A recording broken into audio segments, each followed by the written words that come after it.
First of all, I'd like to do some acknowledgement and thanks. I acknowledge that the land we meet on today is the traditional lands of the Kaurna people, and I respect their spiritual relationship with their country. I also acknowledge the Kaurna people as the custodians of the Greater Adelaide region, and that their cultural and heritage beliefs are still as important to the living Kaurna today. And the Kaurna have a part to play in this story. More recently, there's been several people, and you'll recognise the names up there. Margaret, of course, who you've just heard from. Adrian Shackley and Martin Walker, who are both here tonight.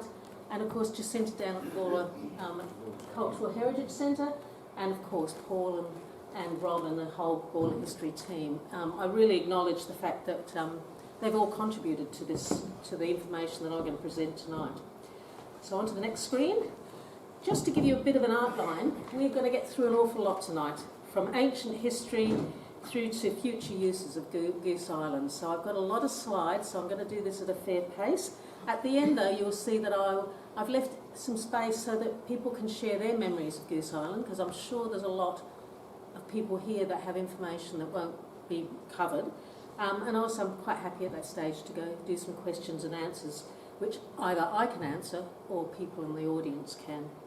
So, next slide. Just for those people not very familiar, this is Goose Island. I'm sure people do know. But it's bordered, as you can see, by Julian Terrace, Whitelaw Terrace, and then Schneider Terrace. So, quite a road to go around it. The Goose Island footbridge is at the end of this pathway. It's hidden by the trees at the moment. So we'll come back to that a bit later, but just setting the scene. Next one. Now the ancient history is quite detailed. Again, I know most of the people here will know, but just so that people perhaps who watch this later on. So the South Para River actually starts up by Mount Crawford and Kersbrook, and it actually flows through the Warren Reservoir and the South Para Reservoir, which you can see the dates of when they were constructed, and eventually comes down and it meets with the North Para River here in Gawler to form the Gawler River. It's actually joined, though, despite going through those two reservoirs, there's still more water pouring into the South Para afterwards, and so things like the Wild Dog Creek system, which is coming out of it's located at the Parawira Conservation Park, feeds water in. So it's a fairly vast drainage system. Technically, it descends over 411 metres, and it's actually 447.5 kilometres long, for those who like the statistical details. The three rivers, Gawler's three rivers, provided the Kaurna people with lots of resources. And what is known as Peridla Taikunthai, I'm still learning the language, the river junctions, which is actually only 3 bends and 500 metres further on from Goose Island, was a meeting place for the trading of commodities. And one of the things, and Jacinta is here, Council has recently done some work with Aboriginal elders, thank you, and Council has asked, we've been talking to some of the Kaurna, and we're going to put some of the Aboriginal names up. Dead Man's Pass is actually a place where purple ochre was actually mined, and that was quite unique. So it gave the local Kaurna people something to trade with. So that was just something I've never been aware of before, so that was interesting. And as you can see, the word para that we use, as in South and North Para and Para, actually comes from the Kaurna word pari, and so that's where you get the Peridla. And it just means a stream of flowing water. And the early explorers, and you can see some mentioned there, Stephen Hack, Mr. Crouch and William Light, all took that para and used it in their descriptions of the rivers. Next one. So, let's start from, now we've got through all of that. Is Goose Island an island? Of course it's not. Technically it's a meander, and as you can read there, going back to high school geography, meander is simply a loop or a bend in a river, and the water actually on the inside of the bends is travelling at a slower pace, so it tends to deposit the sediment, and so over time the meander becomes extended, and that's how we end up with Goose Island. Goose Island is actually several acres in size, so it's taken some time to both erode and to deposit that land, that soil. And as a result of the erosion, the west bank of, at that point, Goose Island is some 4 metres below the eastern side, and we'll see that when we come to the footbridges and the challenges it causes. Next slide, please. And there you go, there's another diagrammatic, and you can see the extent of the meander. We've got quite a, and maybe in time, the neck of that meander will cut in, and maybe it will become an island, but it's not quite an island at the moment. Next slide, Ian, thank you. Is it Duck Flat? Is Goose Island the same thing as Duck Flat? No, it's not. So Goose Island is the bend to the right, as we've just seen. Duck Flat is the next bend of the river. And the first mention of Duck Flats in 1899, which is much later, and we'll come to this. Goose Island actually pops up 1861 in the literature. And why it was called Duck Flat and why it's called Goose Island, we don't know, but I was reading another piece of information that said where the Gawler Oval is now used to be known as the Duck Pond. So maybe there were lots of foul, wildlife along this particular river. Makes sense. There still is ducks in that area. Yes, so maybe that's where the name came from. Duck Flat, as we know, and that's the darker purple. That was a subdevelopment that occurred in the 1950s with the post-war boom. So that was the land between Lawrence Street, March Avenue and Crosby Avenue. So lots of working people moved into there, which will extend. And then in the 1920s, there was another subdivision, type of where those blue marks are, where they pushed through Lawrence Avenue and put more houses in there as well. Okay, next one, please.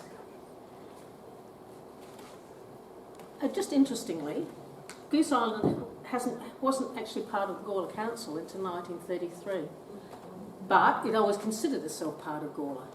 This is a continuing theme in Gawler. It started off in the Manapara West Council, and their headquarters at that stage was all the way down at Penfield, also known as a Peachy Belt area. Then it became part of Gawler South Council in 1899, and for those of you familiar, that's the old Gawler South council chambers. And then finally in 1933, with more boundary changes, it became part of Gawler. Next. Okay, so in the literature, the first time we can find the mention of Goose Island, or I found anyway, is in 1861. And interestingly, out of the SA Register newspaper, we have the article that says George Clark, who was 45 and married and was an employee of the Fotheringhams, left the Mill Inn to go to his house on Goose Island, and while passing by a path close to the bank of the river, he stepped over the bank and rolled down its steep side into the river, where he was later found dead, having sadly drowned in 18 inches of water. The inquest, which was also held at the Mill Inn, found that he was likely sober and his death was an accident. So there's a moral there somewhere. Next slide. For those of you not familiar with Mill Inn, it's where Hyde & Partners used to be, on the right, just before the bridge, and you can see this is actually an 1878 picture, but you can see what he's tried to do. He's crossed the road and he's ducked in and tried to walk along back to Goose Island. But it's interesting if you look. So he was an employee at Fotheringham's, and Fotheringham, of course, the brewery is where number 1 is on that little map. The Mill Inn Bridge is built 2 years later, and in fact, what we have now is the 3rd bridge on that site. Other industries in that area was the tannery across the road, which was the Harrison Brothers, and there seems to be lots of Harrison Brothers. But the Harrison Brothers then built the Union Mill, so I'm guessing they built the mill on the site of the tannery. I don't know much about that tannery, other than what I do know is it would have been dreadful. We'd had the brewery on one side with its smells and the tannery on the other with smells. Coming across that bridge would have been a sensation, let me tell you. And then, of course, later on, we've got the Mill Inn. So, yeah, interesting where we look at it. Okay, next slide, please. The second mention of Goose Island that I found was they were actually using the flat land to have a foot race. And the foot race was between a Gawler person and somebody from Kapunda, because, of course, by now we've got the railway. And so the Kapunda crowd all came down on train to watch this race. And I've pinched an illustration somewhere else, but quite a crowd. And they've obviously used that long flat to race, and then they've all gone back to the pub to celebrate. So a recreational use of Goose Island going all the way back to 1861. Next slide. But actually what it was really started to be used for was working men's residence.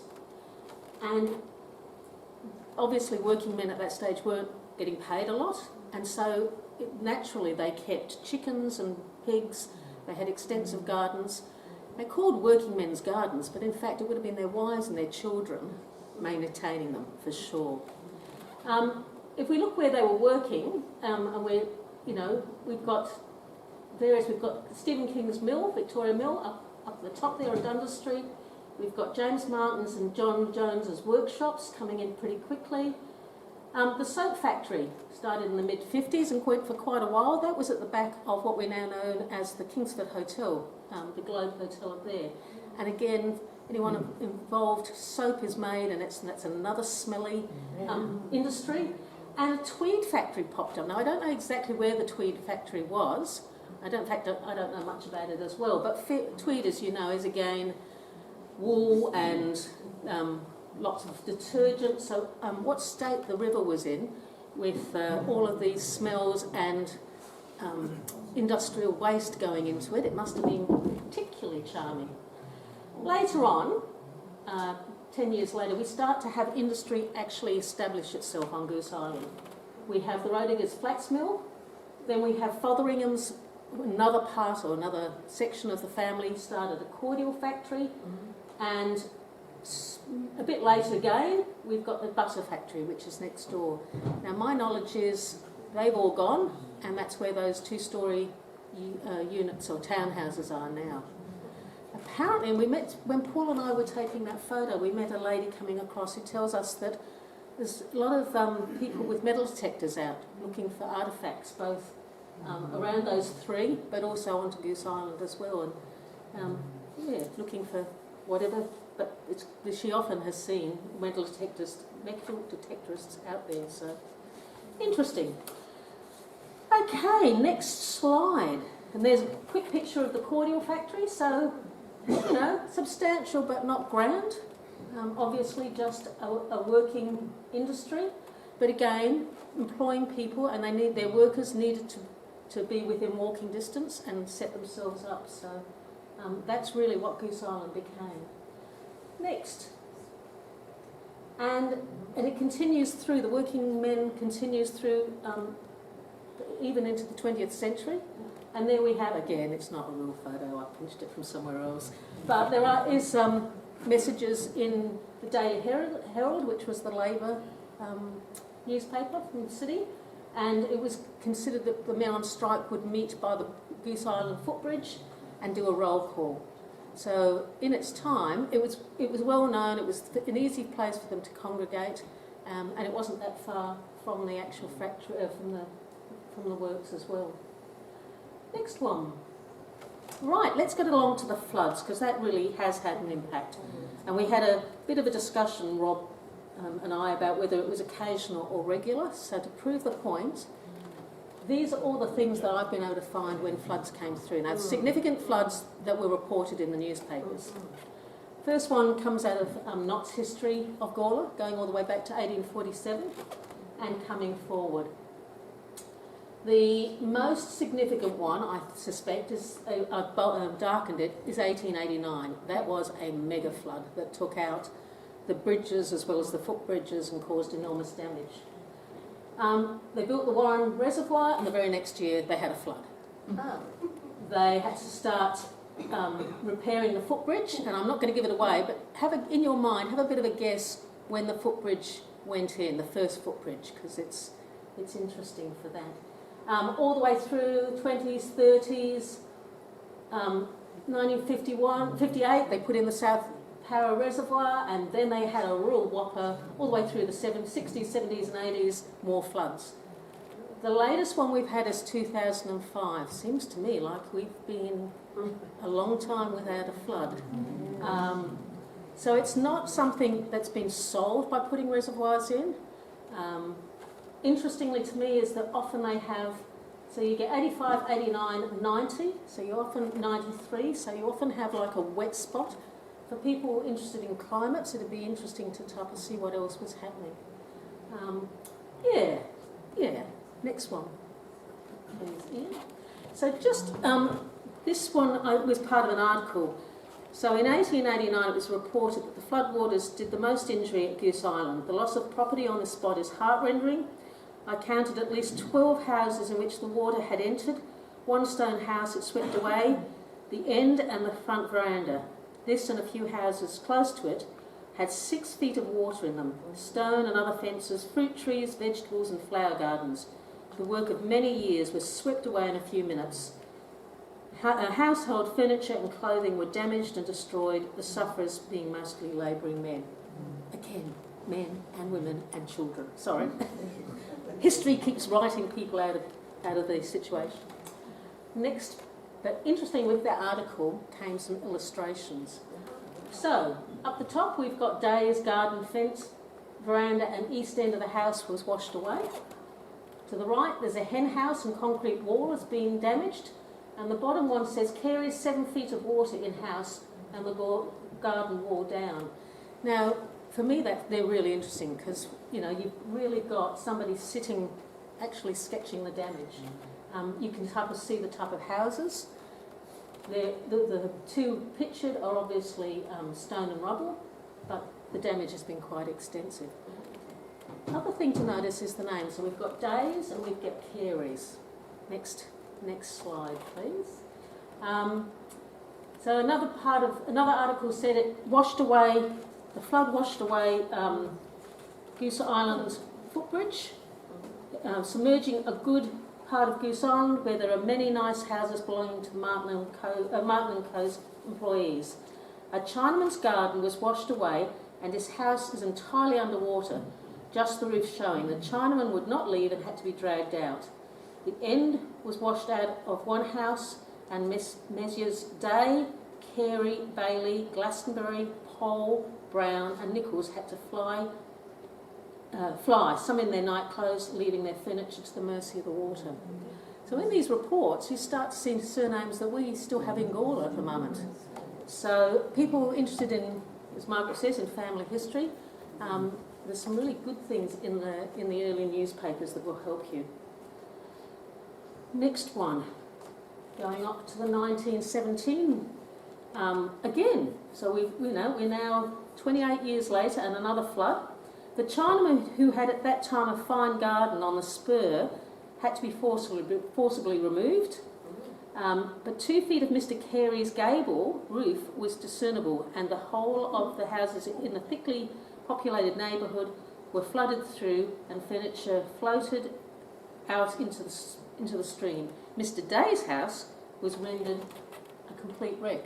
So despite they've rebuilt, they're still in the same spot 28 years later, them or their children. Other principal sufferers are Messrs. Bailey, Pole, Brown, Nichols and the late Mr. Glastonbury. So these people didn't take flight, they survived each and every flood, despite the enormous damage.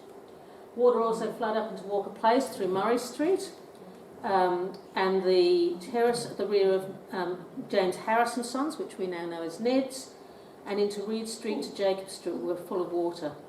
And the recreation ground was completely underwater, and the floor of the exhibition building, which we now know as the Stone Pavilion, was covered with at least a foot in depth. So when you think of where the Gawler Oval is and the Stone Pavilion, it really did come up quite a long way. Okay, next slide. Continuing on with the type of residences, here's 3 articles from 1876, 1897 and 1953. So the top one there talks about a John Reed who's trying to sell, but not the Reed, not the aristocratic John Reed. This is a different spelling, and he's selling his house. He's obviously moved to Port Adelaide, and he's selling it behind him. Something has definitely gone strange with my... It's not how it's supposed to be, but never mind. The second one is talking about... can I remember who it was that I was trying to highlight? Let me see if I can see it here. James Glastonbury is this one on the bottom, and the other one is Mr. Hutchinson. So again, just highlighting that the names keep popping up. Next page, please. Right, now we're up to the footbridges, and just there's a map showing both the Goose Island one at the top, and then what's known as the Gawler West footbridge, which is down by the Elderly Centre today. We'll keep going. I'll get to the next one. Next slide, please. Right, the first mention of the footbridge was actually exactly a year after George Clark died. So the chap that fell down the bank and drowned in 18 inches, it must have had an impact on the town, and by subscription, and I've yellowed out those words, by subscription they raised money to put in a footbridge. And that's for the first time, as I say, it allows people to cross over and makes the access back and forth. The bridge is about 8 foot from the bed of the river and is made to swing so that in the case of a flood, it would not be destroyed or lost. Not sure that's actually... So next slide, we've got a series of slides to show you. This is from Martin's collection, and a whole series of postcards were put out. They all feature the footbridge. So this one's from about 1904. The next one, please. There's a 1905, and that's a photo that the State Library has, and you can see the steepness there. Next one. Again, to me that looks really rickety. I don't like heights at the best of time. I'm not sure I would be posing at the top for a photo. This one's colourised. There are many versions of this in black and white as well. So in that one, there's two thoughts. I've got two dates there. Somebody was saying it was 1890, and another source says no, it's 1905 to 8. Martin, I think you agree. You suggested it was the 1905 8. I'll go with you. Next one, please. This is 1906. Again, standing out, even though it's a pretty grainy photo, we can certainly see the span of it across the river. And next one, 1910, 1912. Yes. You just mentioned that's 8 foot from the bed of the river. That's a lot more than 8 foot. Yeah. Than the 4 metres? Yeah. It's not more than 8 feet, because I remember it was 8 feet from the river. Okay. There were 2 paths going down and went straight across. Oh, okay. Thank you. That's awfully old and not from I am. Just a tad.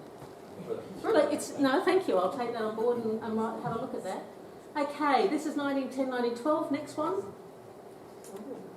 There's one of the floods. So I found one that actually showed going quite a way back. And again, we've all seen it higher than that. Yes. But that's still a pretty impressive picture. Next one. Here we have it again, and a child at the bottom, even steeper than it is today. Again, next one, please. Mark was able to show me that the district something thank you, District Train Nursing Society had a button day in 1918, end of the war, and they featured a picture of the of Goose Island in flood. And Martin, you were saying they got into all type of strife. They were supposed to have something patriotic, and they chose quite rebelliously to put something about Gawler instead. So, and there's a Barnett name for it. Okay, next one, please. 1923, and this is from the Gawler History website. Again, you can see the idea that a swing bridge or a wooden bridge would survive, not so good. And you can actually get a sense in that picture of the speed of the water, which is often missed in black and whites. And the next one. There's another one in 51. Again, it's pretty poor quality, but the bit underneath does talk about the fact that now the footbridge is actually underwater. So they had to rethink the design. Next one. And bringing it up to more modern days, there's our lovely steel bridge, and I can remember that. The gum trees were banging into it, because it gets to a height where you see it just acts as a bit of a barrier to stuff. But that's pretty impressive if you walk there now and look down, how much water is in that river. And how far back it's going. It's going all the way back to 8th Street. And 8th Street was known as Water Street for a very long time, before we decided to come up with highly creative street names like 8th Street.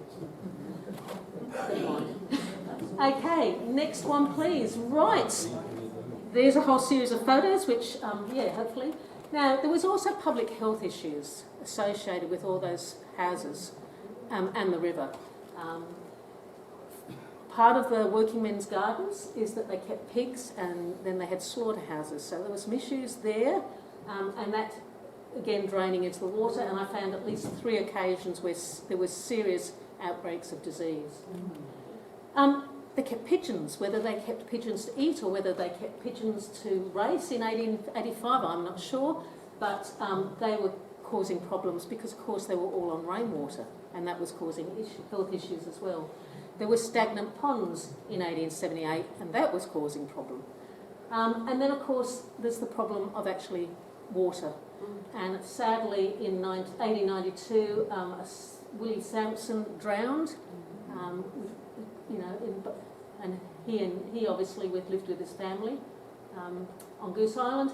And then, as late as 35, we've had an Edith Busbridge who fell in and thankfully was saved by 2 men returning to or going to work. It was a bit unclear. Here you go, Congdon, Trelaw, Busbridge.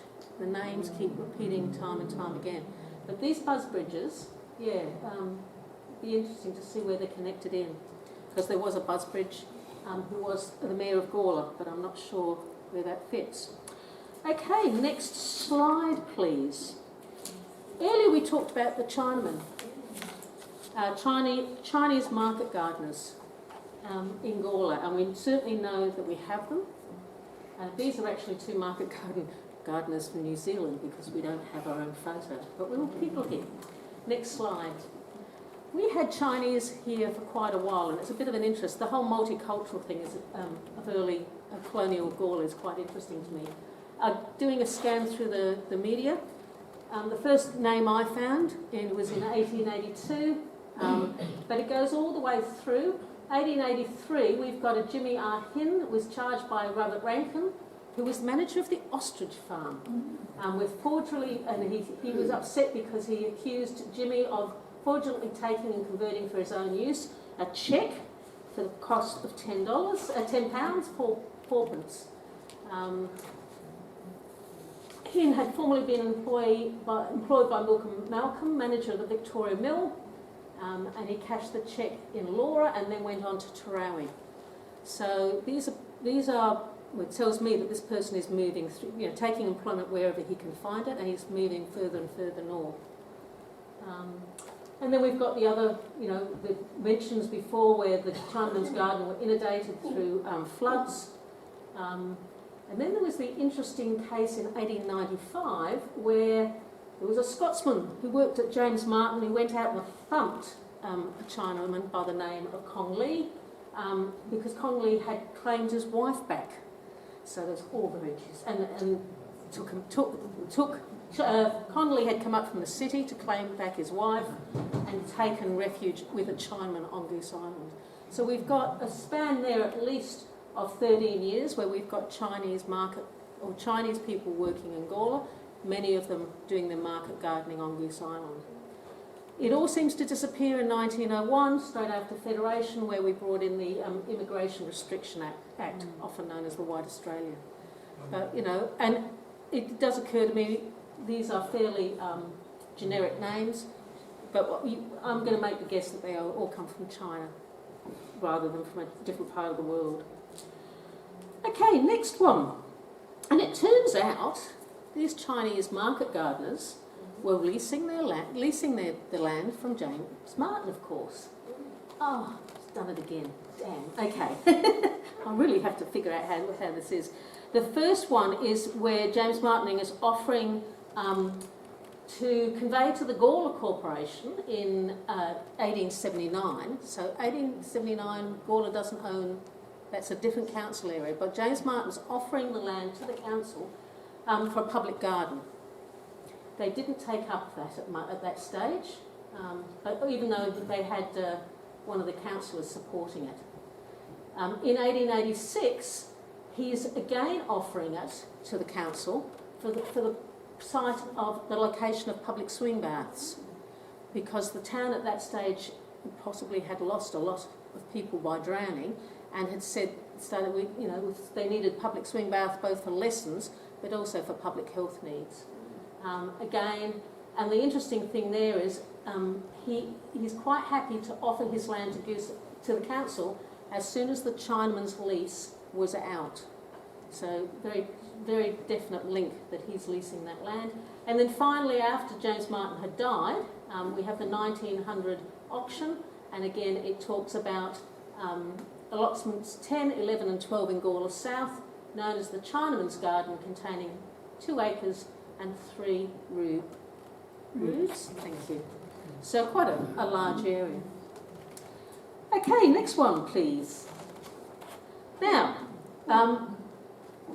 right, just let me catch myself. The Noack family. Is anyone here from the Noack family tonight? Because I was really hoping to get somebody to come. This is a history that needs to be researched, and the Noacks need to help us write that, because they actually owned it for more than 70 years, probably about 78 years.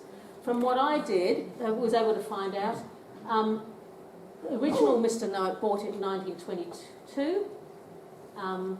Then he got, over the years, he got permission to put in cypress trees and cut down gum trees. He was winning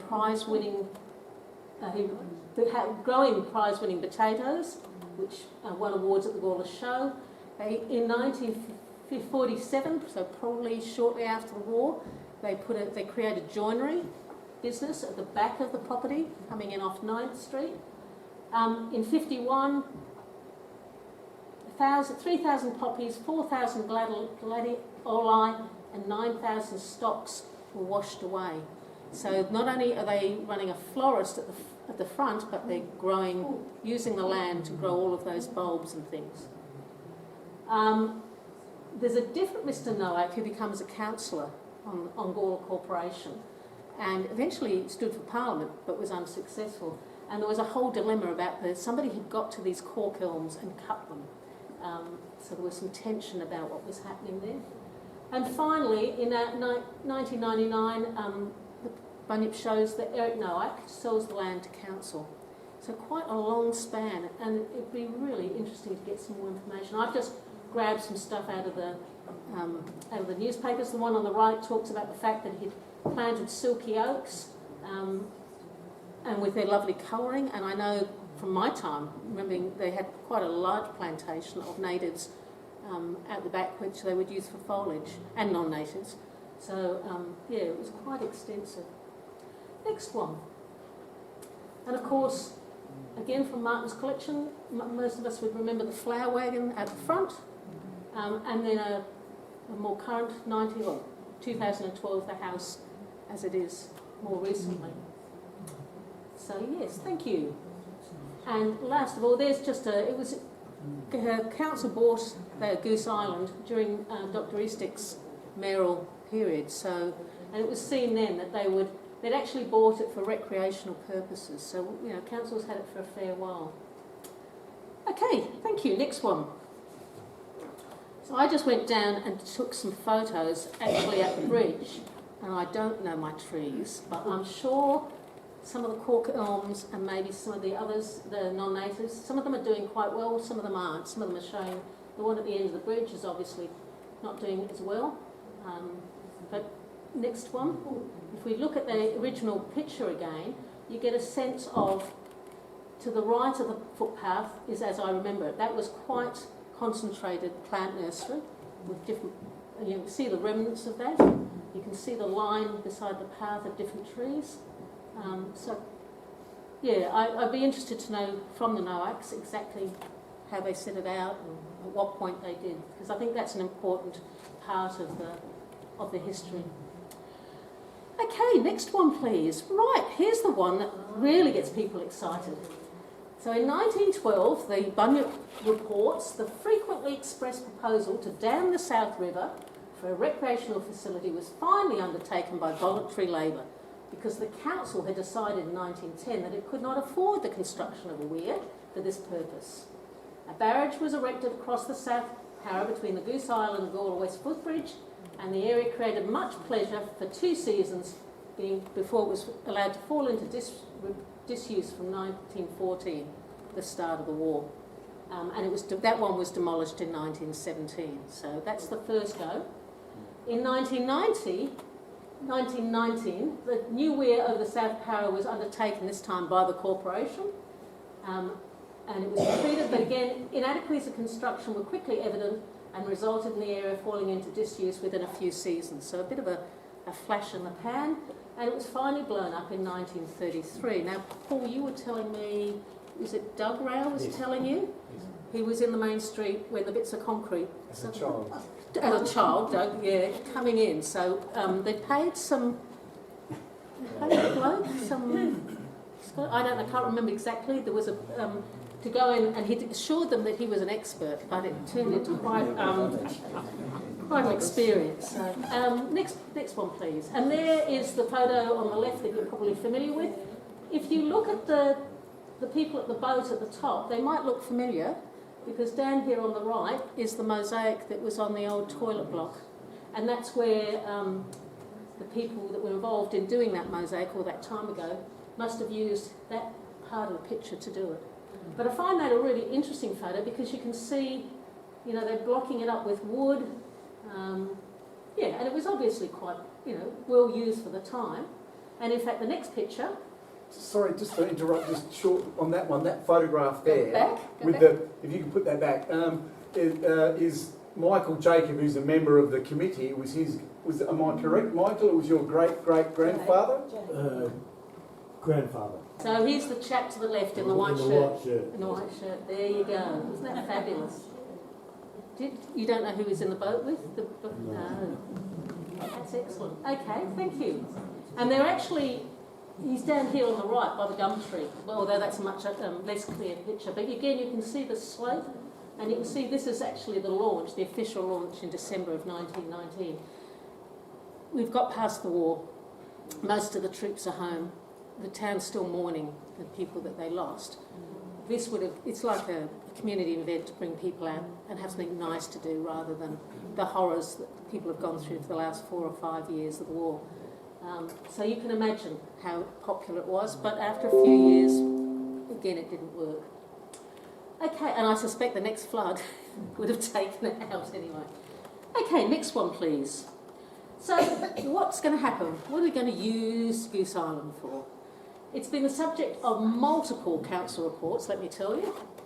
And here's some quotes that come out of those reports. The Gawler Central Precinct, which includes the informal parklands of Goose Island and Duck Flat, as well as the more formal areas of James Martin Plaza and Egbert Park, provide passive open area space to use for local community events, picnics, and a rest area for shoppers, workers and visitors.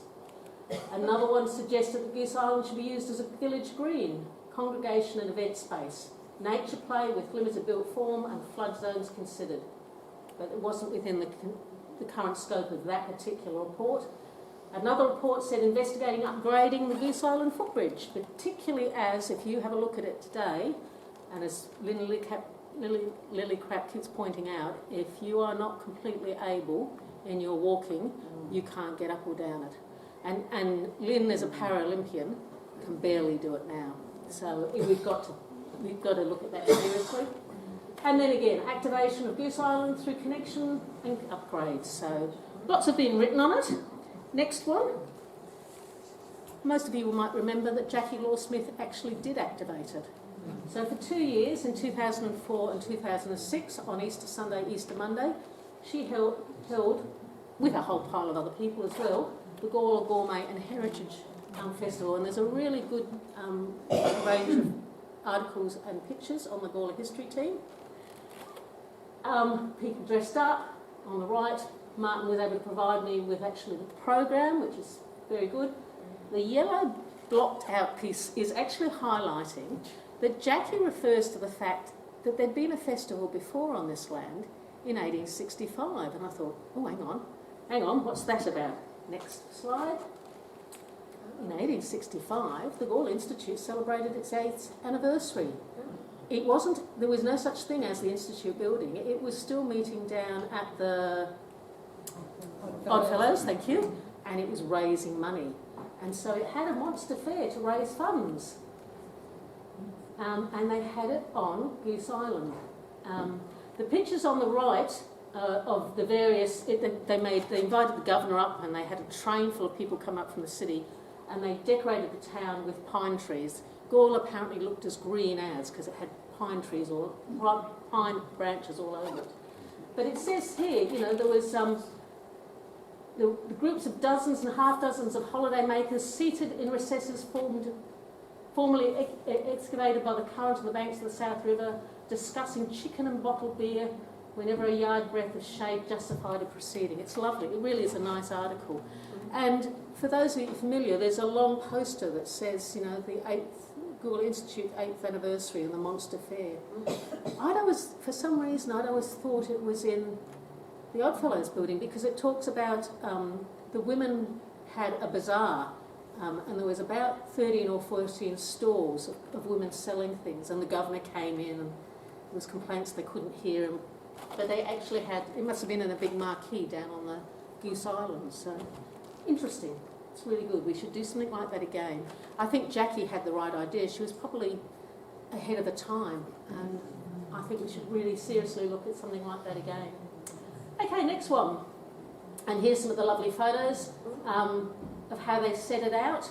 So again, lots of tents, lots of umbrellas, a stage, that backs onto Schneider Terrace. But it is a natural amphitheatre, as the next slide, please, will show. Even today, you can see it actually, there is a natural dip that sets itself up. And the one on the right is, again, Martin's given me, it's actually the layout of how Jackie set it out. And all the, you know, she had to have parking, she had to have emergencies, you know, it was a really well laid out design. Possibly think about it again. Parking, yeah. Okay, and I'm just about finished, but my last slide, if you look very carefully, this again from the Gawler history team is a menu, a drinks menu from the Exchange Hotel, and the highlight has blocked it out, but it's Goose Island iced tea cocktail, which since I went and had a check at the current one, they've got rid of the cocktail called the Goose Island iced tea. We will have to ask Damien to bring it back, because it's a very important part of the history. So thank you very much.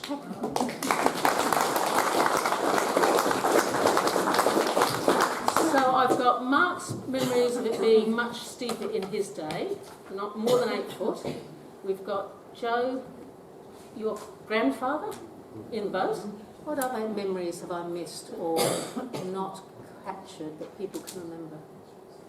Does anybody have any memories of Goose Island? Oh, yeah. Would you like this? I lived about there in the house. Which house? The one right down near the bridge, On the right-hand side as you're heading... number 35. And did Graham Snaith buy that from you? Because I remember when it got flooded out there, I went to his house when it was under about a couple of feet of water. That's when they let open the gates up in South Para. Yes. My sister lived in that house then. Oh. And I've seen pictures of that house, just the chimney sticking out. Oh my goodness. And all the water was up into Julian Terrace, and there were Model T Fords going around there with water up to their axles. Wow. I don't know where I've seen that photo, but I kind of think it was in Martindale nursing home up the top there. Okay, that might be worth trying to chase it. Yeah. And so that was 35 8th Street. It was still called 8th Street at that stage? 8th Street, yeah. Right. Do you Amazing. have a memory? My mother remembered the flood into Murray Street that flooded the cellar in the old Spot Hotel across the road. Wow. Wow. I think that was about 1921, wasn't it? Yes, Mark? Yeah. Yes, Mark? Yeah, I was just surprised you didn't have any record-breaking floods in the 50s. So I used to walk to school every day in the 50s from Current Road opposite you, Paul, Right. down along the river to the primary school. And every year it was over the bridge, over the... So I've missed some you're saying in the It was 50s? over the footbridge. The footbridge was way down. It wasn't as high as Right. you showed there. Okay, I've only picked those up from a scan of the papers, so maybe what I need to do is look more closely at the 50s. Okay. Because really what's happened with the flood is right on the climate change, because everybody's got access to big D8s and D9 cats these days, and Yep. everybody's got a dam, and there's no runoff, so therefore it's a bit like putting a dam on the river. You don't have got the runoff that comes through the Gawler. I think you're right. And council there was a bit of a workshop, a disaster management. The flood management people are actually very aware that people have dammed both the North and the South Para. And they've done it quite a way back, and some of those dams are probably getting quite fragile.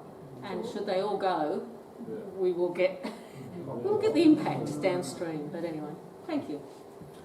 Any other memories of? Cody's got a memory. Yeah, well, not a memory, but just noting I think you said 2005 was the last one. Yep. When did the Brucey Stick mitigation dam come in? 2001. Yeah, it's on the north, not the south. Yeah. Okay. They did actually extend the spillway on the South Para River in 2012, and in 2022, SA Water said that it just started to flood over the spillway. So that's probably why we haven't had as many floods now, because they've extended the spillway in the South Para River. 2012, okay, I need to write that down. Thank you. The floods depended on the volume of water in the North Para, which was the stronger flowing river, and the South Para used to run backwards. That's right. Yeah, Until oh my the North goodness. Para had gone Yeah. through, and then it would go out. So it had nowhere to go but backing up. Yeah. Yeah, the North makes Para sense. being the stronger river at the junction, Mm. blocked the South Para flow off. Chris, you had a question. Yeah, I was just reminiscing because my family and that, not my siblings and that lived mainly along the river, Dundas Street and Reed Street, where Foodland is now. Yeah. And we witnessed so many floods and that, and when we were able to drive even, there was no access into Reed Street. Okay. And that was Just cut you off. And just one other thing that my dear old mum, she had showed us years ago 2 photos. One was Goose Island flood, which only showed tops of the chimneys. Where the photos, what years they were, I don't know, but also one when it was recreation rowing. Oh, okay. So when we was in there. That photo had, Okay. it was a big lake area, and rowboats and that, with couples in and that. We need to, if anyone knows, we should, because there's already such a lot of photos, good photos on the website. Yeah, my we need brother's to got them, and I thought track them he down. might have turned up. Okay. Yeah, Ray got them. Yeah. There was a flood in 1985, Right. and I was on early, and the caravan, I went over the Williston Bridge, and there was a caravan right next to it. Under the And bridge. that was, and they were, it was hitting, Yeah. hitting the, Because it was so significant, I think the media talked about, you're right, the North Para and the flood there. The South didn't get much of a mention, so what was happening, I'm sure it was still in flood, but it wasn't as significant. Well, that mainly happened up at Truro. They had 13 inches of rain overnight. 1985 was in November. There you go, people got November 1985. That big. Di, you've got a Yeah, comment? that's about right, yeah.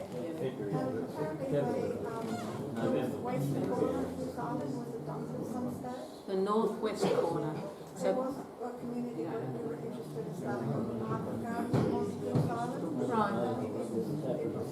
away because of the flooding, the property was being flooded, but also apparently that area of Goose Island was a dump. Yeah.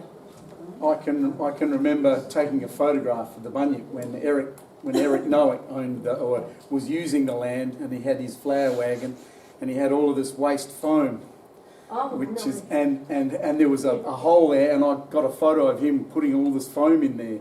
This is on the western edge, which you suggest that was good. Anyway, he saw me taking the photograph and chased me down back to the bunyip office, and immediately went to the editor and says that you cannot put that photograph in.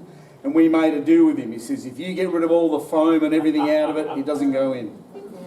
So that never happened. But yes, nobody knows what's in there. I mean, over the years, we know that we didn't have a rubbish collection until very late in the 20th century. People buried their rubbish. That was just, you know, they either burnt it in an incinerator or they buried it. And so what's in there is amazing. No wonder the metal detectorists are out. Any other memories? Or questions or... Questions? My mum said in the early 1900s that Moreton Bay pigs were just little saplings. Oh, Wouldn't that be amazing to see? Jill? Yes.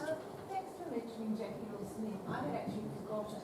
Working on those two events was some of the hardest volunteering I've ever done. But Jackie was one of those exceptional people who comes into your life and your community for a shortish time, does amazing things that none of us had never thought of and didn't have the skills to do, and then moves on.